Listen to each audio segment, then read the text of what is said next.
nuestra especialista en Derecho, que nos tenía un poquito abandonada, pero la hemos recuperado para esta 7ª temporada, la abogada. Y vamos a después explicar por qué no la doctora Lucía Otar. ¿Cómo le va, Otar? Hola, ¿qué tal, María? ¿Cómo andás? Muy bien, ¿usted? Muy bien. Me alegro Contenta de estar acá. de que haya vuelto. Bueno. Antes de empezar con lo que querías empezar a charlar, ¿por qué no hay que decirle abogado doctor a todos los abogados? No, Alguna vez me lo habías explicado. En realidad el doctor es quien tiene un doctorado. Claro.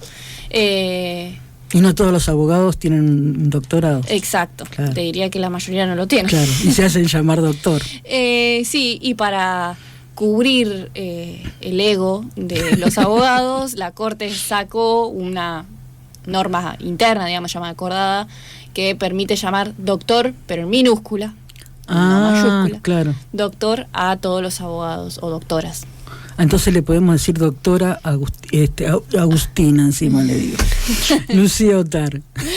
Así es. Nos equivocamos de columnista. Me podría decir doctora, prefiero que me digan abogada igual. Sí, ¿no? O que me digan Lucía. Bueno, Lucía, entonces. Hoy pensamos que en el programa, porque mañana es 8 de marzo, el Día de la Mujer, hoy arrancamos hablando con eso, del Día de la Mujer, con Antonio y con Mariana.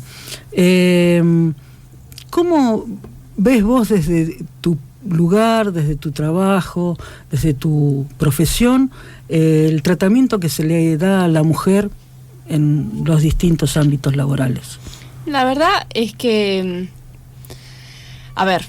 no se puede pensar en qué tratamiento se le da a todas las mujeres. Siempre hay una cuestión atravesada, o sea, sí se puede desde el lugar de la desigualdad, de los reclamos que son intrínsecos al feminismo, pero no sé si todas las mujeres lo sufren de la misma manera.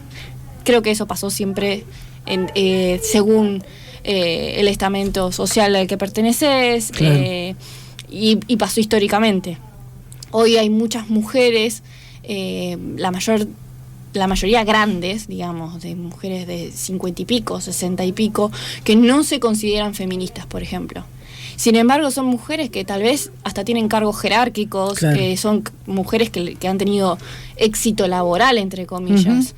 Sin perjuicio de ello, el machismo no es exclusivo de los hombres. No.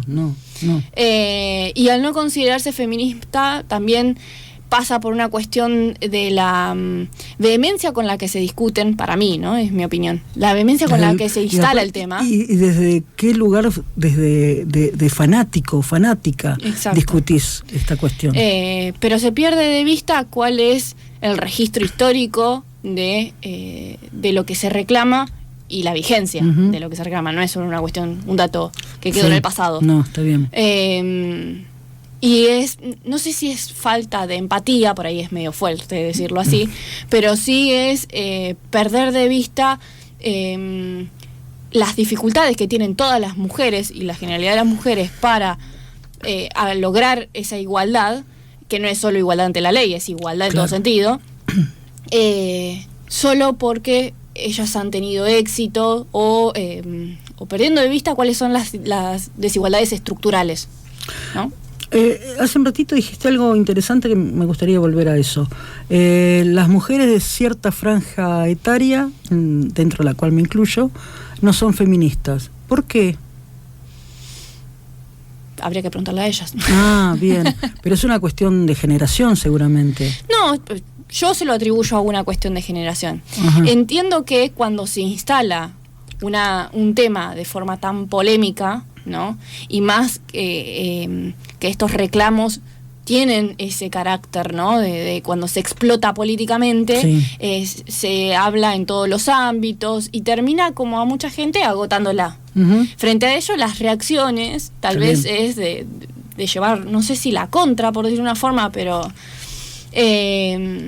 insisto, a muchas de esas mujeres les preguntamos cuál fue el recorrido que hicieron para llegar a los lugares donde están, cuál fue el trato familiar que han recibido, y en todas vas a encontrar las mismas razones que motivan la lucha del feminismo, así que claro, eso te iba a decir, no ser feminista no significa para mí no defender los derechos de la mujer. Yo no me considero feminista y acuerdo con lo que dijiste, por eso estoy en esa franja etaria seguramente, pero sí defiendo el derecho de la mujer. Cuando una mujer es atacada, no me importa quién atacó o si es verdad o es mentira. No cuestiono su discurso. Para mí tiene razón. Pero, y no me considero feminista. Pero para mí desde el momento en el que vos instalás el debate, te cuestionás esa desigualdad, defendés determinada postura, eso te transforma, te convierte en feminista. Tal vez el feminismo es lo suficientemente amplio como para abarcar gente que todas clases de discusiones en principio, y no sé si solo clases de discusiones, sino posturas, digamos, está bien. La gradación en la defensa. Está bien. Bien, hecho esta introducción, ¿de qué vamos a hablar? Bueno, yo cuando pensé en que esta charla iba a ser la antesala al 8 de marzo. Porque hay 7 justamente. Exactamente, y después va a venir el 9. Claro, ya le hice ese chiste de temprano. Bueno, venía manejando, no me escuché. Claro. Cuando pensé en de qué hablar, yo trabajo en el ámbito penal, y la verdad es que una de las cosas que a mí, que están abiertas a discusión dentro del feminismo, en esto de que tiene posturas tan encontradas, es que solo se piensa en un feminismo punitivista. ¿Cómo es eso? A la hora de pensar en resolver los conflictos, solo se piensa en pensar la responsabilidad jurídica en los temas de ¿cómo se llama? De feminismo, de las cuestiones de género. Siempre se busca una solución a nivel penal, en el fuero penal. Y no existe, cuando se plantea en que la justicia, por ejemplo, no tiene perspectiva de género, solo se está mirando la justicia penal. Se ve en cómo actúan los jueces y los funcionarios, digamos, los fiscales, los defensores, lo que sea, en el ámbito penal. ¿Y por qué crees que pasa eso? La verdad es porque eso no es más que un botón de muestra de cualquier conflicto de la sociedad. Siempre buscamos le vamos a buscar al fuero penal soluciones que no te va a dar, no puede dar. Y el reclamo, esa es mi opinión, digamos, frente a cualquier conflicto penal, frente a cualquier conflicto, la solución y la intervención, no solución, porque llamar solución daría cuenta de que el derecho penal o el Estado en su faceta penal puede resolverlo, y no lo resuelve. Pero la intervención del Estado siempre es punitiva. Y no existe una intervención a otros niveles. ¿Por ejemplo?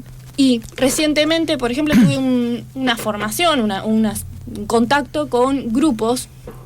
En aquel momento trabajaban en el hospital de niños, pero eran grupos de trabajo... De acá de La Plata. De acá de La Plata, sí. Era un grupo que se había formado a través de... se habían formado, no sé si en La Matanza, no en un ámbito hospitalario, pero también era interdisciplinario, en los cuales no intervenían abogados, digamos, es interdisciplinario de psicólogos, trabajadores sociales, y lo que abordaban eran... el programa acá en La Plata se llama Desaprender. Y el programa lo que buscaba era trabajar con hombres que ejercen violencia. Trabajar con los hombres. Con los hombres que ejercen violencia. Interesante eso. Sí, complejo, muy difícil. El programa justamente se llama Desaprender, parte de una premisa que indica que el hombre que ejerce violencia no está enfermo, no es que necesita un tratamiento médico, que esto trae a cuenta todo lo que se viene debatiendo en los últimos días por los delitos que se cometieron. Por el caso de la violación de la chica de 20 años adentro de un auto, sí. No son enfermos, por lo tanto no es que tienen diagnóstico, síntomas y tratamiento, sino que son conductas aprendidas. Y como toda conducta aprendida, cambiarlo implica desandar esa introyección del sujeto. Claro. Entonces es muy interesante la propuesta de esta gente. Primero porque no trabajan con hombres, no crean que trabajan con hombres para defender a estos hombres. No, trabajan con estos hombres para que... Y no son casos de violencia eso te iba a preguntar. Extrema. Ajá. No son casos de homicidios, de violaciones, no. Son casos, pero ¿por qué se dice, bueno, pero es lo fácil? No es lo fácil, porque es lo que más abunda. Claro.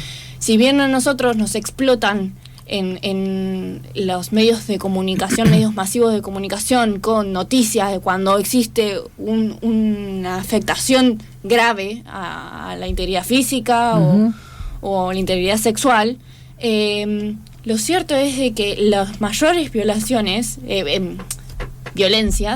son microviolencias, son micros machismos. Las que no salen en la televisión, ni en ningún medio. Y en ningún medio. Y que se sufren constantemente en muchas familias. Exacto.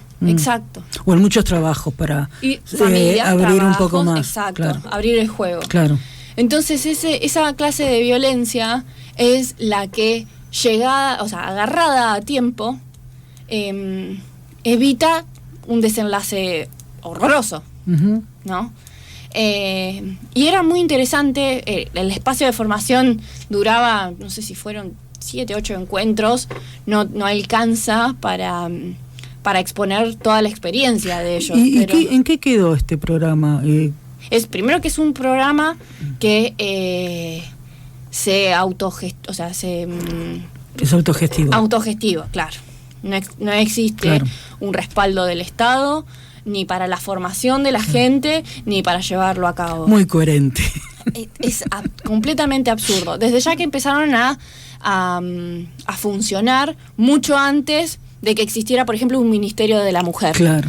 Pero ahora que existe el Ministerio de la Mujer, estaría bueno que sean receptivos de esa clase de propuesta, ¿no? Más que nada porque en la medida en la que no se aborde esta clase de situaciones, el conflicto es un caldo de cultivo. Claro. No hay prevención tampoco en esto. No existe eso. No hay prevención. Y existe, la formación en ESI, en las escuelas, también tiene que apuntar a esto. Sí. La formación del consentimiento en los jóvenes, digamos, entender de cómo respetar a las parejas o a las parejas mujeres o no. Sí, a la pareja. Sí, pero viste que los chicos ahora mantienen relaciones sexuales sin ser pareja, entonces, bueno, compañeras, ¿no? Sí, está bien. Y bueno, nada, la verdad que esta gente, las propuestas que hacían eran muy vanguardistas. Pero no tiene... Qué lástima que quedó... Y que lo hacen a pulmón. Claro. Que lo hacen a pulmón. Y no solo eso, sino que yo en un par de sentencias, cuando este programa que hizo se dio a conocer, recuerdo que hubo un congreso de género en la Facultad de Derecho. ¿De qué año hablas, Lucía, más o menos? Y esto pasa que la pandemia fue de hace 2 años, de paréntesis, sí, tal cual. ¿Serán 4 años? Ayer. Sí. Hace poquito. Eran 4 años y me acuerdo que se postularon, se dieron a conocer mínimamente. Fue un congreso de género completamente orientado a las víctimas, pero insisto, a la hora de tener que pensar posibles intervenciones para solucionar esto, la única alternativa que se piensa es, meterlos en la cárcel. Claro. Pero ¿qué hacemos con delitos más leves, ¿no? Donde uno envía a la cárcel a estos sujetos y salen... se potencian en la violencia, ¿no? Porque al menos que crean falazmente en la idea de que la cárcel los va a resocializar. Pero volvemos a lo mismo. Mientras que no haya prevención, esos microviolentos que casi no se ven, o lo nota solamente la víctima, y a veces tal vez hasta no se da cuenta, porque no es una violencia física, no se va a terminar mientras que no busquemos la manera, y esto creo que tiene que ver con la sociedad, no poner las tintas en el Estado solamente. No, pero el Estado tiene incoherencias, ¿no? Como por ejemplo que no porque somos todos el Estado, ¿no? Pero sí, que no fomente o no apoye un grupo de trabajo semejante, porque claro. Esto lo ideal sería que se replicara en distintos ámbitos de la provincia de Buenos Aires, y que no exista solo este grupo de intervención, porque la capacidad operativa de esta gente es muy poca. Claro. Tenés que formarte para trabajar con estos hombres, no claro. es que... sí, no lo puede hacer cualquiera, claro. Y sin embargo, pese a no tener el respaldo del Estado, como decía, que colgué la idea, muchas sentencias suspenden el proceso o le dan la pauta, como le dan la alternativa, existen en el ámbito penal y en el ámbito civil, les dan la alternativa de suspender el proceso siempre y cuando esta persona se someta a este grupo de trabajo. Entonces, y lo hacen de forma imperativa. Claro. Las sentencias es el juez ordena esto. Entonces, primero que pasa por alto cuáles son los criterios para poder ingresar al grupo de trabajo. El grupo de trabajo, este programa Desaprender, tiene todo un protocolo para ver si la persona está en condiciones. Claro. No van a admitir a alguien que está psiquiátrico. Claro. No, porque el juez lo ordene, puede entrar, digamos. Entonces no existe, cuando se tiene que pensar, por ejemplo, en una formación que sea respetuosa de acuerdo a la ley Micaela, como ordena formar a los 3 poderes del Estado, no existe esto. No se da a conocer. Si se dan a conocer, tampoco se apoya en el sentido, bueno, sigamos explotando la capacidad de estas mujeres, ¿no? ¿Y tenés idea por qué? ¿Qué es lo que hace que nadie atienda estas cuestiones? ¿Tenés alguna opinión formada sobre eso? Porque alguna razón tiene que haber, o no se dan cuenta. ¿No quieren, no pueden? Yo creo que hay que distinguir a aquellas personas que forman parte de la gestión, que quieren laburar los temas en serio, de aquellos que se dedican meramente a hacer política, ¿no? A entablar una agenda, digamos, una agenda sobre lo que es la urgencia, ¿no? La urgencia de toda la violencia de género. Y que lucran con esta situación. Eso es lo peor encima. Entonces, cuando decimos pensar alternativas en serio de solución, implica ir al barro, digamos, implica arremangarse y decir, bueno, ¿en qué me tengo que formar? ¿Cómo ser creativo? Pensar en intervenciones, pensar en abordajes que, por ejemplo, a mí como abogado me exceden. Entonces, uno también tendría que aprender a tener un trabajo interdisciplinario y saber cuáles son sus limitaciones y decir, bueno, esto no está fuera de mi alcance.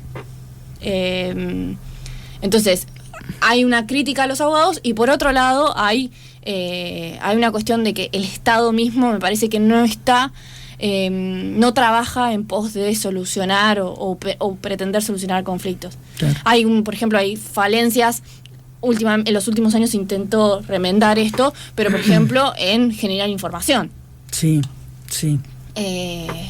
Recabar por lo menos datos. Ahora se habla más, entre comillas, se habla más. Son cuestiones que siempre sucedieron, pero ahora se conocen.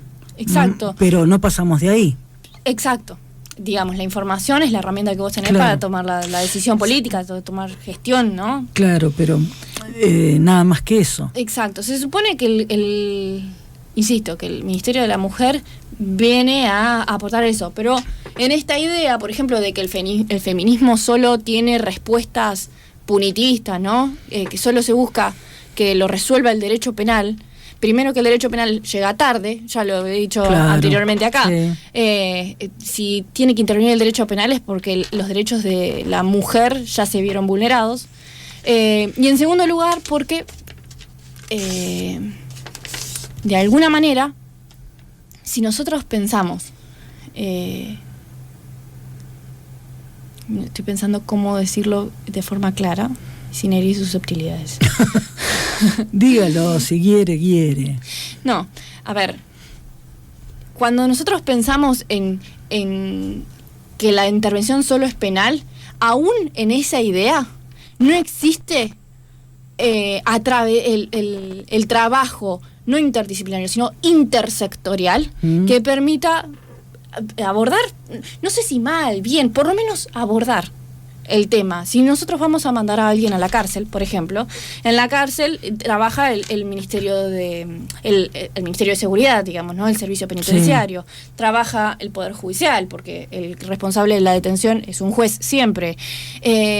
Trabaja el Patronato de Liberados. Digo, existe un, entre comillas, tratamiento, un abordaje de la resocialización en el cumplimiento de la pena específico para la gente que fue condenada por un delito de género.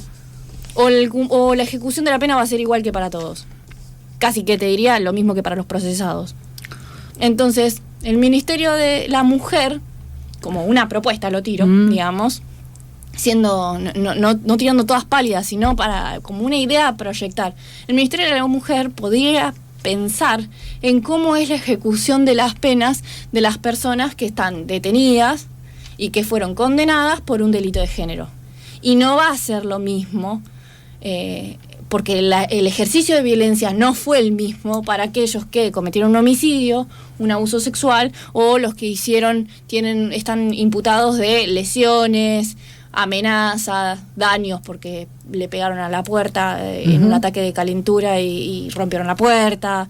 No es lo mismo, no da lo mismo. Entonces, claro. El grado de violencia no es igual. No.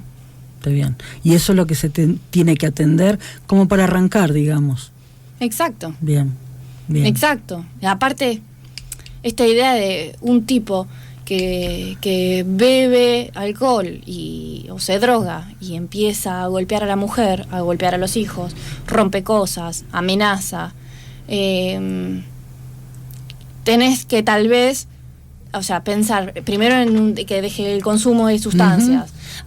A eso le añadimos que tenga un registro de cuáles son los momentos en los que se le tara el moño, por decirlo de una forma, y no tiene una vuelta atrás. Claro.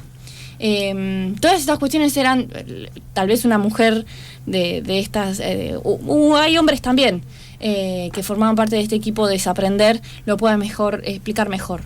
Pero hablaban de todo este proceso, de cómo tratar de enseñarles a estos tipos que identifiquen el momento previo a perder los estribos, para que en ese momento, como mínimo, se frenen y se vayan a otro lugar, se separen de que no la vean más a la víctima. Claro.